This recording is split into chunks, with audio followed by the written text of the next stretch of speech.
Alright, hey everybody, this is my channel, Chilling with Dupes. We are doing Let's Watch. Today I have TASW's own Johnny Badgate here, Mr. The king of toxic masculinity, the propriety of Johnny Time. I came here and I took off all the clocks from his walls. I broke all of his wristwatches because it's always Johnny Time. So Okay. time is merely a man-made concept, but Johnny Time is real. Johnny Time is here. Okay, you have just been taking over my house the whole entire day, bro. That's what I do. It's That's what I awesome. do. This is the first time me and him have met, and Yeah, this kid is awesome, dude.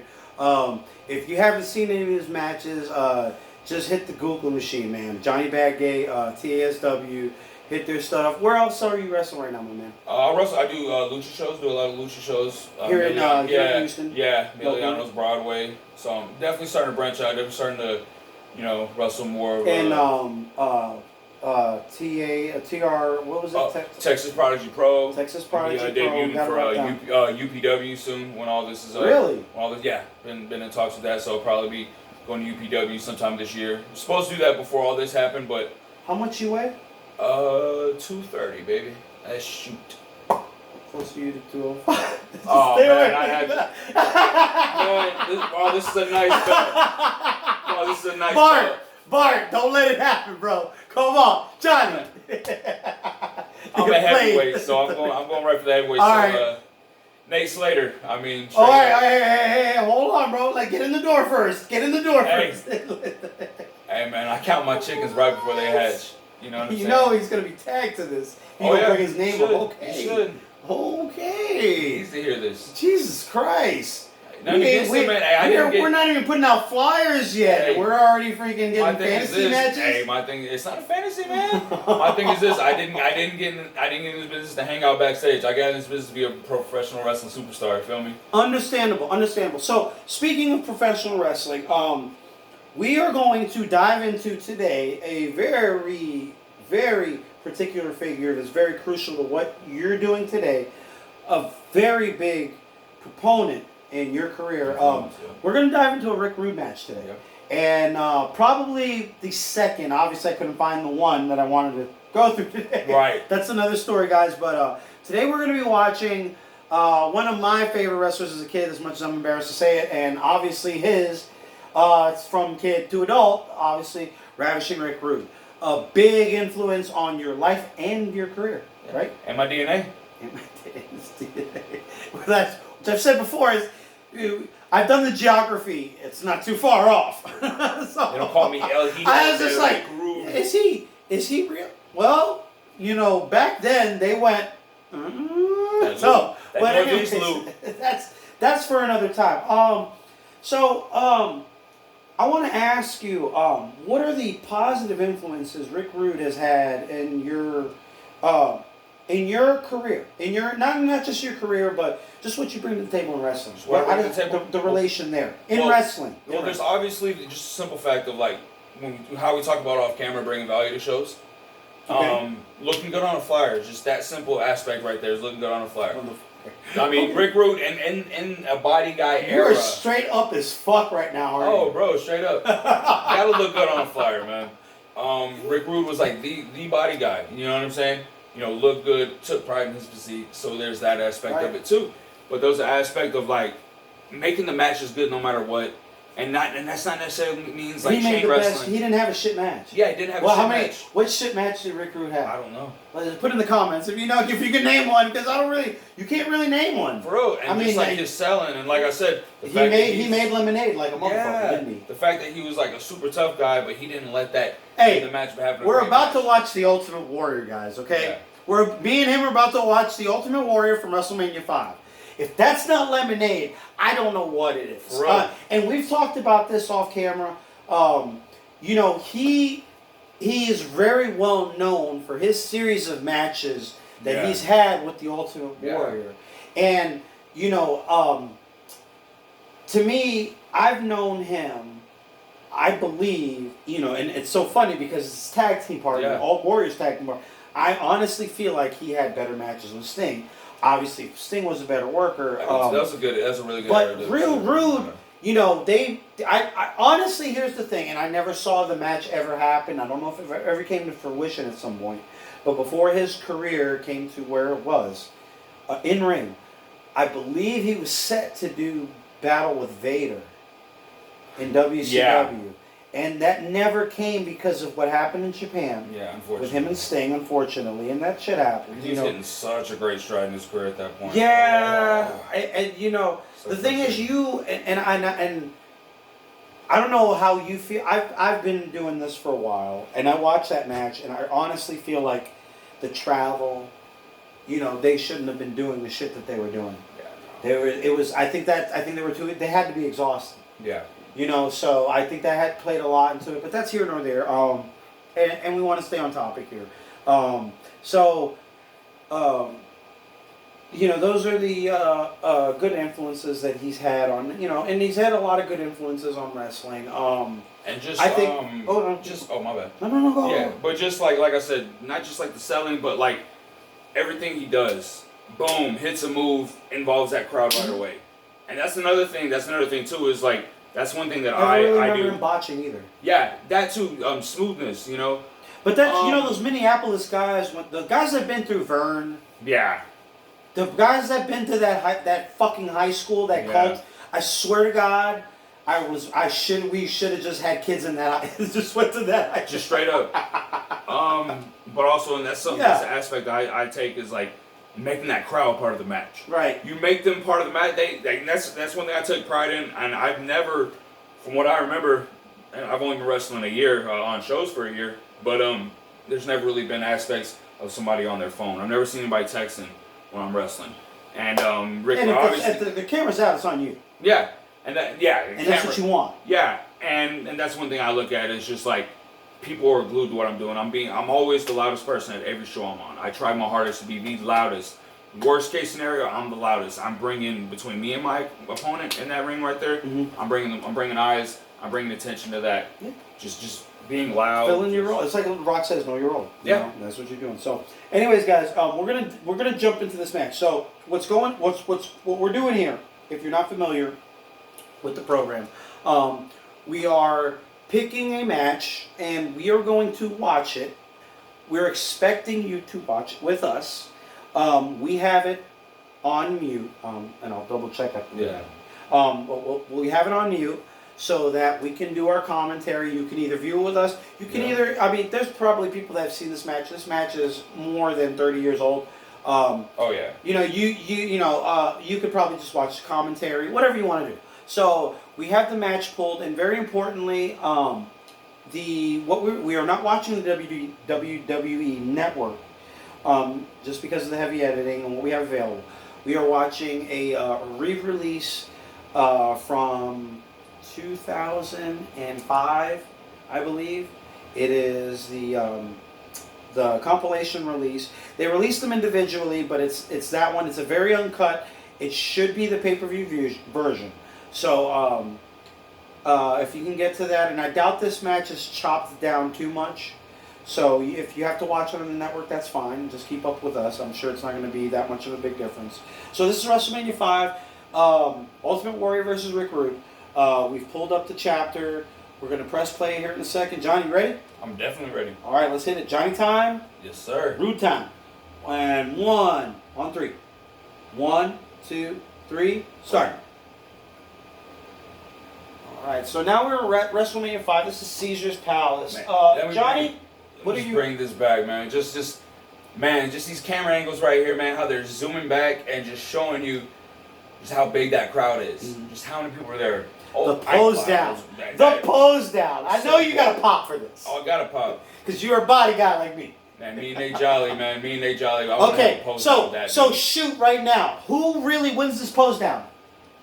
Man, Warrior, just because he's more complete, I'd say like that. This lower body's just more complete. Yeah, but I mean those abs. You think those abs on my dad and those shoulders on my dad just really brings up. I think honestly, symmetry wise and just on the upper body. You know, it's not a real bodybuilding because Rude has the trunks on. Yeah. But I think Rude was symmetrically better. But yes, the Warrior does. Super. Warrior had more legs. Yeah. You know, Warrior. I think. But Rude I think that's Rude by just had a design. I think that's by design. Yeah. I don't think he really cares. They complemented each other very well in the ring. Yeah. Definitely. And let's just, and he is just going around stiffing everybody on. Right now we're watching the replay. I don't know, like I said, I don't know what you guys are watching. If it's the WWE Network, they might be not showing you this. But they're showing the build up to the match, and we're showing the pose down. And Warrior So has if you guys just, want to press pause until the match actually yeah, if you need to do that, but that's fine. Yeah. But obviously there was a pose down. It did not work out. So the match about to start up. So you guys can, and we haven't really built up to the pinnacle of this, but I thought there was going to be more. So that was at the Royal Rumble. That was the first pay-per-viewed Royal Rumble of 1989. Yeah. And now we're at WrestleMania 5. And here comes Bobby the Brain Heenan. Shout out to Johnny Blade, by the way. Shout out Johnny Blade, man. Johnny Blade, man. Managers. We need to bring managers back. We do. Okay. How do you feel about managers in wrestling? Okay, my thing is this. I always thought that I was always like, I can talk. I don't need a manager. Rude could talk too, so I'm just like, why do you think he had a manager? Huh? Would you put him as a manager, or why would you give him a manager? Yeah, if he could talk good, why would he wouldn't? And then I've asked I've asked one of my trainers that, and he said, well, it was the 80s. Everybody had a manager. Mm-hmm.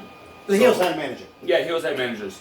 Yeah. But I usually think that managers. Yeah. I don't think he needed it for the promo. I think he needed it more for the outside distractions. Okay. You know, if you didn't have a manager, you had a gimmick.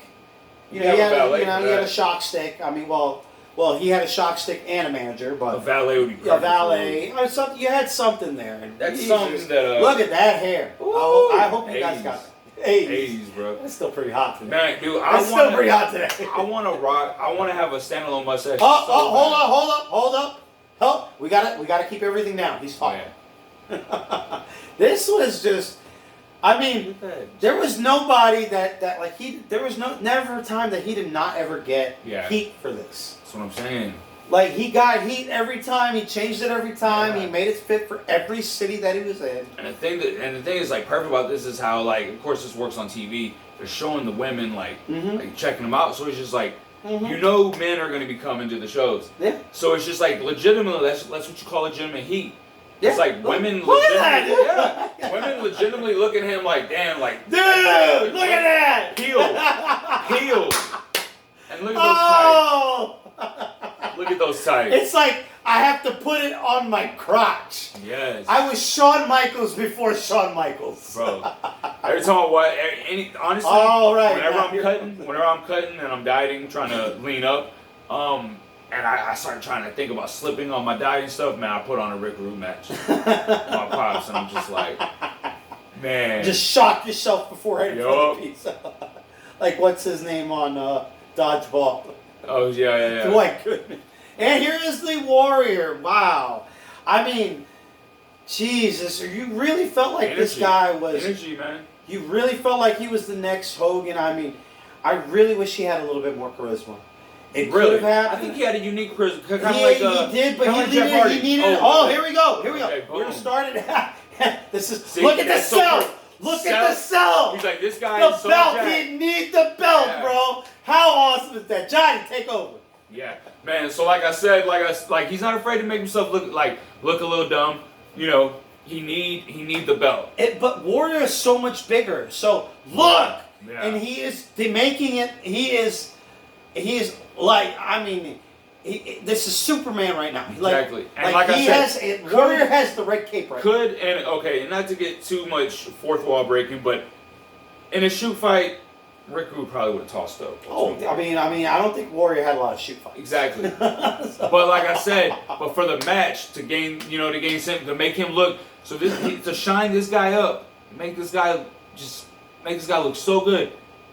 Look at that. Look at that cell. Look at that back. Look at that fucking back. I mean, we are not even a minute. We're a little bit more than a minute into this match. I've only done like 3 things. Yeah.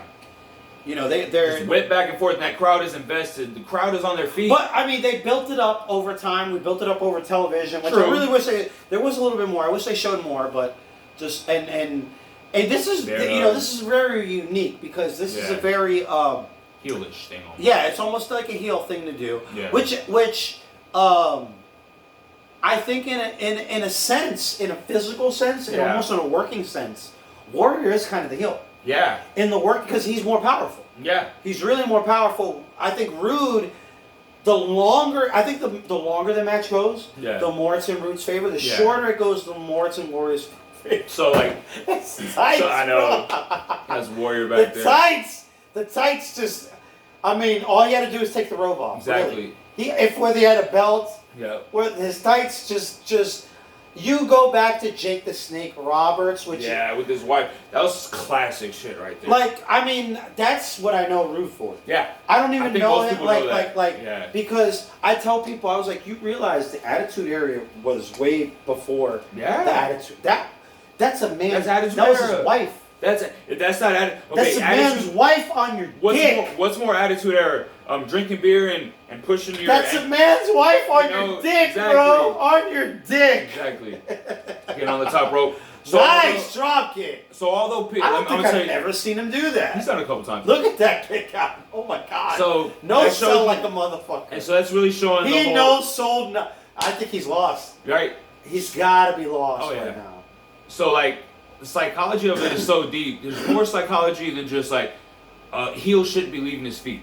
Okay, but this shows like height, weight, all that matters. Size matters. So although Rude is a heel and a swarming heel, he's like, oh, I gotta get on my feet. I gotta missile drop kick from the top rope. Like he has to do these aerial things to get over on Warrior. Johnny, who put this match together? Who do you think put this? Who do you think? Rude's calling that shit. Yeah, Rude's calling that shit, bro. Fuck dad's calling that match, man. Warrior's probably back there. So I'm gonna. So chill, bro. He's like, get the bear hug again. He's like, I don't know what to do, Johnny. He's like, just bear hug me. So, but that's cool. So I know in Rude's mind, he's like, dude, I've been antagonizing this guy for months. The crowd's just gonna pop. This guy's gonna be squeezing the life out of me, and the crowd's just like, yeah, take that. Look at it. You saw that, right? You saw that? What? He was gonna thumb him in the eye. The referee stopped him. That's cool. They still ate up about like 20 seconds there, almost half a minute. Bro, you can build up. You have a 10-minute match and build up for 5 minutes. You can build up to an eye poke, man. Just really sell eye poke. I know a lot of heels I've seen them like good. A lot of heels on the indies I've seen them like almost like spam like the eye poke, and I'm like, bro, make that make sense. Build up to that. That's a fucking eye poke, dog. Well, the eye poke is like kryptonite. Oh, I love his back. I love my dad's back body drop. But that was not a proper one by the Warrior. That was a really bad one, guys. Especially those that are working. Oh! The thing I hate about that was like he aimed right for his legs. I believe this is the heat right now. Yeah. I think we're in the heat. This is a good spot right now. My dad's cutoffs and his heats were oh my god. Telling you guys like hope spots, everything. That's another thing too. Rude was so good at hope spots, bro. Like he was so good at hope spots, like really building up that comeback. Take one bump, take two bumps, then he'll just do something simply as like moving out of the way, let that guy crash and burn. He's so good. Like that's another thing too. Is like, man, you gotta have hope spots. And here's the thing: is he's gotten 5 minutes out of the Warrior. Right, nice pile drive. Nice this should be it though. I mean, I'm gonna go old school, but this is WWE cartoon. Yeah. And his back is fucked up, so I get to sell. He should sell a little bit longer. Yeah. Too kicked out way too soon. It should have been a false. I think he should have really stumbled or rolled his way to that corner and then slowly just that extra 10 seconds is like... I'm a big dude on the pile driver. That's my thing, is you don't do the pile driver. Pile driver is... That's a sacred move, man. Yeah. And it shows you see? He's selling! His dance. He's selling! God damn it, he's sexy. I'm gonna have a guy work my arm or something, and I'm gonna try to do my Johnny Time pose, and I'm like, Dude, look at him go, bro. And he's in control. But he's in control. Still selling. That's something that I would do when I first started doing. That was something that I would do. You fucked up. It's like I would go into my heat and then I'll completely non-sell the dude shine. And that's something that little stuff, man, soaks the crowd in. Yeah, it does. And literally, guys, I mean, if you're a student right now and you're watching this with us, he's wrestling a broomstick. Yeah, straight up. And that's not talking shit about Warrior. It's not. I mean, he was... Look, he never given the opportunity to be a good worker. The Warrior was licensed. Yeah. And it's not taking nothing away from him, but you put it you gotta put somebody like that. That's the promoter. They're trying to. It's like I told you about Hogan. Yeah. it's like I felt a certain way about Hogan my whole life, and I always liked the guys that wrestled against Hogan. Yeah. But Hogan, it was always because Hogan wrestled against good workers. Unless he had to put somebody like the Warrior over. But you got to... But that was Hogan's job. Exactly. And it was... So I understand that now as an adult. And I feel like I've been so awful to you. That's what I feel. But now that I'm seeing this, you know, and watching this with you as an adult, you know, and he's literally... And he's taking him through it. Yeah. He's telling him what to do. So this is why this comes in handy. And that's another thing too. My thing is, I really hope he got paid good for this match. Yeah. If he had to, even it's not easy, dude. Like with a super limited guy at a big show like this isn't just like he carried the shit out of him, dude. This isn't a small indie show and a guy having his debut. This is like I'm carrying a super green guy at literally the greenest stage of them all. And he's one of the biggest guys on the show. Yeah. You know and that's a big job. People don't understand that whether he loses or wins this match. He has a very big job here. Had more title. Like I know it was the '80s, so the big thing was like the baby faces with the title bringing in, you know. But man, Rude, like how Edge did, like how Edge had those super long reigns, so it was like the baby faces were having to chase him. Yeah, Rude would have been perfect. Oh God, Botch City. I really see now. If you're watching this on WWE Network, now that's all Rude. That's all Rude. But yeah, that's very much covered up for that. He's like whipping. He's like shooting off in the corner. But that was, you know, if you're watching WWE Network, I'm pretty sure they cut that out. Probably. Warrior was trying to give Rude a backbreaker, like you hold him in the kind of like the scoop slam position, and he like slipped and then like almost dove into the ropes. You know, and this is why it's almost a good thing for guys like him to go through the matches. Yeah. You know, because there's nothing wrong with that, man. Okay, I know it's because like. I'm new school, so man, we do a lot more different. We do a lot more stuff, a little more athletic style. Yeah. So you have to make sure your points are crossed. 70% is called backstage. Yeah. You know, but definitely improvise. But whatever happens out there happens. Oh, here we go. Here we go. Yeah, look at that. It's the Rude Awakening, and you know it's just a teaser. Yeah, but you got it. And he does this very tease your finishers, heels and faces. But tease your finishers. He picked a good finish because. There is a way out of it that builds. Yep. You know what I'm saying? So it works. I always love that because he always did that spot with him and Sting. He gets lost so much. You know, that's why I said, you know, he wrestled the same match with him and Sting, but Sting wrestled a way better match with Rude. Oh yeah. See, Sting was one of those bodybuilder guys that just really he was athletic. Got better. Yeah. He was athletic. Think about Warriors. He had more boxes, you know. I mean, on the other video, we talk about Omega and John Cena, but he had more boxes than Ultimate Warrior. See, here's the thing is, just the same thing with Bill Goldberg. It was just like, it's not his fault. Like, promoters see him, they're like, don't do him. Yeah, they put him in that position. Like, you know. You can't fault, and I never fault the guy for that. Yeah. But he did a, I love that. Here we go. And that is that is such a great finish right there. Great. Because look at him. He's not even worried. Like, you can't even process that the belt is gone. Because think, right here, and R.I.P. bro. He says it right there. And I'm just like, I remember this. I was like, like, it's bullshit. And you're like waiting for Jack Tunney. Yeah. Somebody to reverse it. Yep. It's not. Rude's got the belt. He's fucking gone. And this was just so great, man, and that, because the crowd wants that. Like the crowd wants to see Bobby Heenan get right. And this builds, so they get their payoff, but this builds obviously to where they're going with the Warrior. Your Bobby Heenan posted. Oh God, he just did so horribly this night. Look at Bobby Heenan posting. Bobby Heenan could work though. He did. He could work. But Warrior hurt him. I think. I think he hurt him. Dropped him on his rib, bro. He hurt him on this night, from my understanding. I know he's hurt him. Should be doing gorilla press lines if you're like that unpolished. No offense, but you can be strong as fuck, bro. It's not a thing of just being strong. Wow. Yeah. Okay, so we're gonna stop right there. That was a really good match. I really wish we got the Sting match, yeah. The Sting, but we will get that one down. And once we get it, we'll have you back on the show. Oh yeah. We'll probably do it once wrestling gets kicking again, bro. Sure. And I mean, we'll see what happens with a lot of this shit you just laid down on the show. Oh yeah. Got more, you know what I'm saying? Got more heat than Miami. Got more heat than Pat Riley, but it's all good. Hey, man, but, you know, it's the year's not over yet. We're not even half done. I know. And, you know, there's things to come. So, but thanks a lot for coming on the show, I appreciate being here, brother. Yeah, no problem. Everybody, Johnny Badgate, TASW, Texas Prodigy. Yeah. Where else are you working right now? Is that it? Right now, like I said, the Lucha shows like Miliano's Broadway, Channel Side in Houston, and like I said, probably be working for UPW. But those are my two main promotions, TASW. And of course, like I said, just different lucha shows because it's Houston, you know, Little Mexico. Yeah, you know, Houston wrestling scene. You know, you'll come across Johnny Badgate for sure. For sure. And you know, you've had eyes on you in other promotions, wink, wink. But that's for another time. So everybody, thanks for watching. I hope you enjoyed it. Thanks for coming. Thanks for hanging out, dude. Y'all have this is Mother's Day weekend, so y'all have a good Mother's Day. This year, next year, whenever. Thanks for coming in, guys. For sure.